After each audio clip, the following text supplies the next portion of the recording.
Tahukah sahabat Alkitab? Dalam Alkitab, istilah nabi merujuk pada seorang yang menyampaikan firman Tuhan. Nah, firman yang disampaikan ini disebut nubuat. Berbicara sebagai seorang nabi berarti bernubuat. Dalam kebudayaan umum, para nabi kadang-kadang dibandingkan dengan ahli nujum atau peramal di masa depan. Namun, para nabi perjanjian lama berbeda. Tugas mereka ialah mengamati apa yang terjadi di sekeliling mereka, lalu menyampaikan firman Tuhan untuk situasi tersebut. Firman Tuhan itu disampaikan kepada umat Allah dan juga kepada mereka yang tidak percaya kepada Allah Israel. Kadang-kadang berita yang disampaikan bertujuan untuk mengingatkan umat atau para penguasa bahwa mereka perlu mengubah jalan hidup mereka. Peringatan yang keras tentang hukuman Tuhan kadang-kadang termasuk dalam berita seperti ini. Pada kesempatan yang lain, para nabi membawa kabar pengharapan dalam masa yang sulit atau mengatakan bahwa walaupun ada banyak kesulitan pada masa ini, Tuhan akan mengubahnya menuju masa depan yang lebih baik. Dalam perjanjian lama, ada 15 kitab yang ditulis atau disebut dengan nama para nabi yang berbeda. Namun, nyatanya bukan hanya 15 nabi ini yang memberi dampak pada kehidupan orang Israel. Beberapa nabi yang disebutkan dalam perjanjian lama bahkan tidak termasuk dalam umat Allah orang Israel. Beberapa nabi mempunyai hubungan dengan tempat ibadat yang lain atau dengan para raja, dan sebagian bertindak secara pribadi. Dengan definisi umum bahwa para nabi adalah orang yang menyampaikan firman Tuhan, maka beberapa orang yang hidup di awal sejarah Israel disebut juga nabi. Inilah beberapa contoh: Abram, Harun, Miriam, Musa, dan Deborah. Musa jelas menyampaikan firman Tuhan kepada umat Israel, tetapi ia juga berbicara kepada Tuhan untuk mereka. Ini juga merupakan tugas seorang nabi. Samuel, hakim Israel yang terakhir, dikenal sebagai seorang nabi. Ia mendengar dan menaati perintah Allah untuk memilih serta mengurapi Saul sebagai raja pertama Israel.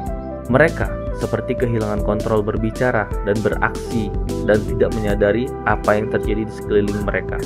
Saul bertemu dengan beberapa nabi seperti ini. Bahkan Saul sendiri juga dikuasai oleh Roh Allah dan disebut seorang nabi. Pada satu kesempatan, sebagian nabi ini bertarung dengan Elia, nabi Israel.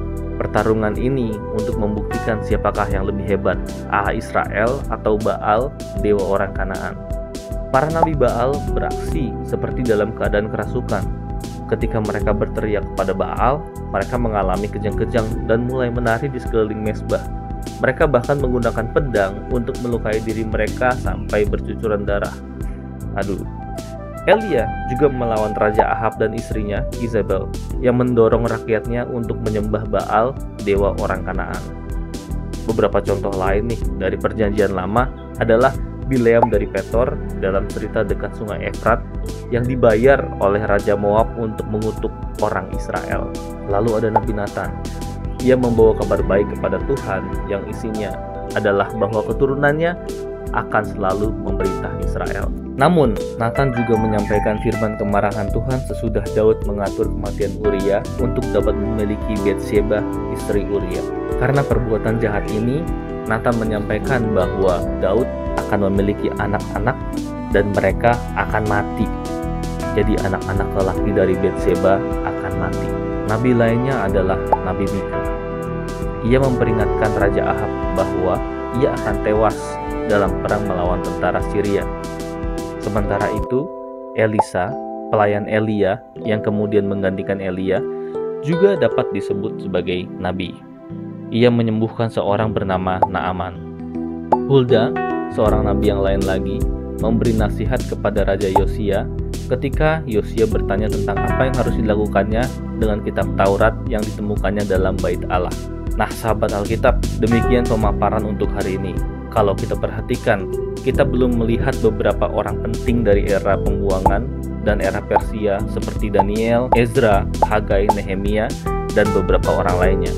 Pertanyaannya, apakah mereka juga bisa disebut sebagai nabi? Mungkin di lain kesempatan kita bisa mengulas lebih banyak tentang mereka. Nah, jadi tetap ikuti program-program LAI.